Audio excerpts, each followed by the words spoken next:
اللہ تبارک و تعالیٰ نا اپنے بندوں سے بڑی محبت فرماتا ہے، اور رب کریم تو ساری مخلوق سے ہی بڑا پیار کرتا ہے، لیکن اگر کوئی بندہ نیک بھی ہو، صالح بھی ہو، پرہیزگار بھی ہو، پھر تو وہ اللہ کا محبوب بن جاتا ہے۔ اور رب کریم کی یہ بھی منشا ہے، اللہ تعالیٰ کی یہ بھی رضا ہے کہ جس سے اللہ محبت کرتا ہے نا، اس سے لوگ بھی محبت کریں۔ قرآن مجید میں اللہ کریم نے فرمایا ان الذین آمنوا وعملوا الصالحات سیجعل لهم الرحمن ودا، بے شک جو لوگ ایمان لانے کے بعد نیک اعمال کریں، رحمان لوگوں کے دلوں میں ان کی محبت پیدا فرما دے گا۔ صحیح بخاری اور صحیح مسلم میں حدیث ہے، نبی پاک علیہ السلام فرماتے ہیں جب اللہ تعالیٰ کسی بندے سے محبت کرتا ہے تو حضرت جبریل امین علیہ السلام کو بلاتا ہے، اور بلا کر کے فرماتے ہیں جبریل میں فلاں آدمی سے محبت کرتا ہوں، آسمان دنیا پہ اعلان کر دو کہ سارے لوگ اس سے محبت کریں۔ اور پھر فرماتے ہیں کہ اے جبریل امین علیہ السلام، آپ دنیا میں لوگوں کے دلوں میں یہ بات ڈال دیں کہ اللہ فلاں آدمی سے پیار کرتا ہے، لہذا سارے اس سے محبت کرو۔ صالحین کا پیار دین کا بہت بڑا حسن ہے۔ بخاری میں، مسلم میں، کتب احادیث میں ایک پورا باب ہے کہ کسی سے محبت کرو تو اللہ کی رضا کے لیے، اور کسی سے بغض رکھو تو اللہ کی رضا، پورا باب ہے، ایک دو حدیث نہیں۔ حضور نے فرمایا جس سے تم محبت کرو نا اللہ کی رضا کے لیے، اسے بتاؤ بھی کہ مجھے آپ سے محبت ہے، اسے بتاؤ بھی، تاکہ وہ بھی آپ کے لیے اچھے جذبہ۔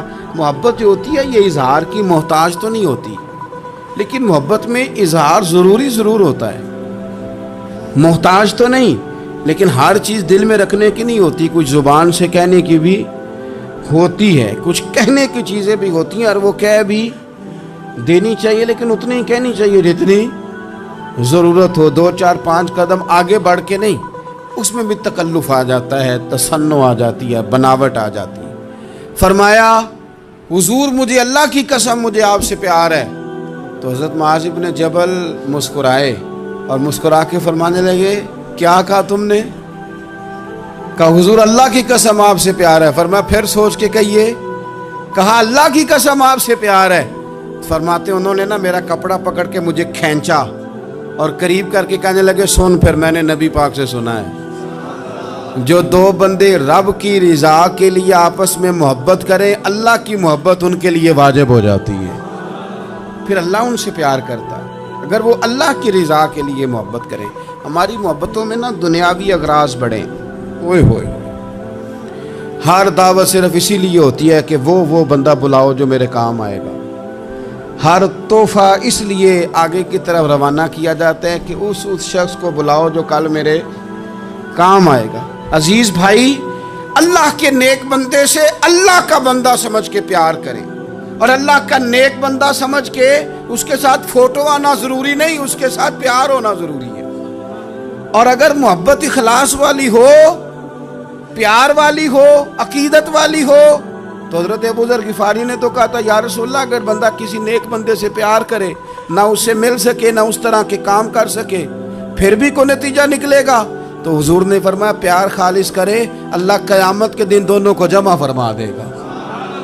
جو جس سے محبت کرے گا صبح قیامت اسی کے ساتھ ہوگا۔ شاید اسی لیے کسی پنجابی کے شاعر نے کہا تھا کہ اساں جے ہاں گناہیاں دا جدوں اعمال نامہ فرول ہوئے، ذرے ذرے نے سامنے آ جانا ہے، جو منہ تھی بولیا بول ہوئے، اساں بھی کول حضور دے بیٹھ رہنا ہے، لکھ عمل ترکڑی تول ہوئے، ادو کولوں کی رب نے حساب لینا جڑا بیٹھا ہی محمد دے کول ہو۔ تو اللہ کے بندوں سے اللہ کی رضا کے لیے پیار کریں، اس میں للہیت پائی جائے، للہیت ہو، اس میں کوئی اور نہ ہو، بندہ ہو اور اللہ کی رضا ہو، یعنی درمیان میں رب ہو، اور تیسرا وہ شخص ہو۔ رضا الہی جب مقصود ہو پھر شکوے بھی پیدا نہیں ہوتے، پھر شکایتیں بھی پیدا نہیں ہوتی، پھر اپنی مرضی کے بندہ جملے بھی نہیں بیان کرتا، پھر کسی جگہ کوئی تکلف بھی اس میں نہیں پایا جاتا۔ تو خالصتاً لوجہ اللہ تعالی آپ اللہ کے بندوں سے محبت کریں اور خاص ان کے لیے جذبات پیدا کریں. آپ کی طبیعت میں خاص جذبہ ہو, خاص شوق ہو, کسی پراپوگیٹ کرنے والے کے کسی پراپوگنڈے کا شکار نہ ہو. آپ کی طبیعت ہو, طبی میلان ہو, ذوق ہو. حضرت حرم بن حیان تابعی ہیں, فرماتے ہیں جب میں نے یہ حدیث سنی نا کہ نبی پاک علیہ السلام نے فرمایا ہے کہ حضرت اویس کرنی ان کی دعا کی برکت سے اللہ میری امت کے لوگوں کی بخشش کرے گا, اور جب میں نے یہ سنا کہ حضرت مولا علی جیسے لوگ, حضرت عمر فاروق جیسے لوگوں کو جبہ دے کے بھیجا گیا ہے اور حضور نے بھیج کے کہا ہے کہ اب ایسے کہنا میری امت کے لیے دعا کرے, تو فرماتے ہیں میرے سینے میں لو لگ گئی کہ میں حضرت اویس کرنی سے ملوں. میری طبیعت لگ گئی, میرا شوق آ گیا کہ میں خواجہ اویس کرنی رضی اللہ تعالیٰ عنہ سے ملوں. میں نکل پڑا, اللہ کے بندے کے لیے نکلا. حضرت حرم بن حیان کہتے ہیں, اس کو ابن الجوزی نے بھی لکھا ہے, داتا گنج بخش علی اجویری نے بھی لکھا ہے. کہتے ہیں میں ڈھونڈنے لگا حضرت اویس کرنی کو, بڑے شہروں میں گیا پر وہ ملے نہیں. داتا صاحب کہتے ہیں وہ حال والے آدمی تھے, ان پر بھی حال تاری رہتا تھا. اسی کسے دے کچھ نہیں جے لگ دے تے نہ کوئی ساڈا دردی, وہ بھی اپنی کیفیت میں رہتے تھے. داتا صاحب نے لکھا ہے جب دنیا ہستی تھی حضرت اویس کرنی رویا کرتے تھے, اور جب لوگ روتے تھے تو وہ ہنستے تھے. وہ سادہ غذا کھاتے تھے, کسی سے کوئی لین دین نہیں, اپنے طرز کلام, اپنی زندگی. یہ لوگ بھی بڑے شاندار ہوتے ہیں. فرماتے ہیں کہ وہ اپنے حال میں رہتے تھے. حضرت حرم بن حیان کہتے ہیں میں نے بڑی جگہ ڈھونڈا, پر میں جہاں جاتا لوگ کہتے ہاں گندمی رنگ والے, ہاں جن کے چہرے پر کچھ برس کے داغ ہیں, وہ جن کا چہرہ اور وجود بڑا روب والا, وہ اویس کرنی. کہتے ہیں میں ڈھونڈتا ڈھونڈتا جس شہر میں جاتا لوگ کہتے وہ آئے تھے پر چلے گئے. وہ کسی نے کہا تھا نا, اویسیوں میں بیٹھ جا, بلالیوں میں بیٹھ جا, صفیں تو سب بچھی ہیں, تو عشق والیوں میں بیٹھ جا.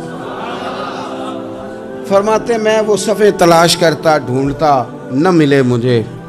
بالآخر میں عراق پہنچ ہی گیا. نہر فرات کے کنارے ساری دنیا سے علیحدہ ہو کے وضو کر رہے تھے. کہتے ہیں میں پیچھے کھڑا ہوں, میں نے جا کے کہا السلام علیکم, تو حضرت اویس کرنی چہرہ اٹھا کے کہنے لگے وعلیکم السلام حرم بن حیان. تو میں نے کہا حضور آپ مجھے جانتے ہیں؟ فرمانے لگے عرفت روحی من روحی کا, میری روح تیری روح کی جاننے والی ہے. کہتے ہیں میں نے کہا حضور کو نصیحت کر دیں. تو فرمانے لگے پہلی نصیحت تو یہ ہے کہ آج کے بعد مجھے ملنے نہ آنا, میں نہیں پسند کرتا, میں تنہا رہنا چاہتا ہوں, مجھے نہیں شہرت اچھی لگتی, میرا نہیں دل کرتا لوگ میرے پیچھے بھاگیں. آج آیا ہے, آج کے بعد نہ آنا, بس چھوڑ دے مجھے میرے حال پہ, میں اپنی زندگی اپنے حساب کے مطابق گزارنا چاہتا ہوں, تو آج کے بعد نہ آنا. اور پھر فرمانے لگے اگلی نصیحت یہ ہے کہ جو رب نے تجھے دے دیا ہے نا اس پہ راضی ہو جا, اگر اس پہ راضی نہیں ہوگا تو تکلیف میں رہے گا. فرماتے ہیں میں نے پھر کہا میرے لیے دعا کر دے, تو انہوں نے ہاتھ اٹھائے, کہنے لگے یا اللہ میری اور اس کی جنت میں ملاقات کرا دینا. تو انہوں نے چہرے پہ ہاتھ پھیرے اور فرمانے لگے اب تو جا, میں کوشش کروں گا تجھے دعاؤں میں یاد رکھوں, تو بھی کوشش کرنا مجھے دعا میں یاد رکھنا. فرماتے ہیں یہ کہتے کہتے نا وہ رستہ بدل گئے, اور گلی کا کونا وہ جب مڑے تو پھر میں ڈھونڈتا رہا, دوبارہ زندگی بھر ملے نہیں. لیکن میرا پیار سچا تھا, وہ مجھے ویسے تو نہیں ملے پر خواب میں کئی دفعہ مل جاتے ہیں. اور خواب میری وچ بھی آیا ماہی, تے میں پھر وہ گل وچ پا لئیاں باواں, تے ڈر دی ماری اکھ بھی نہ کھولا, کتے پھر بچھڑ نہ جاواں. فرماتے مجھے محبت ہو گئی, خواب میں زیارت ہو جاتی. اب ہوتا یہ ہے کہ ہمارے زمانے میں کچھ لوگ تو بیچارے ویسے ہی بڑے بعض چیزوں سے آوازان ہیں, ان کی طبیعتیں ویسے ہی بڑی تلخ ہیں, بڑی ترش ہیں, وہ ویسے ہی ذرا دنیا سے ہٹ کے چلنا چاہتے ہیں, ان کا مزاج ہے. وہ کیا کرتے ہیں کہ وہ بدگمانیاں پیدا کرنا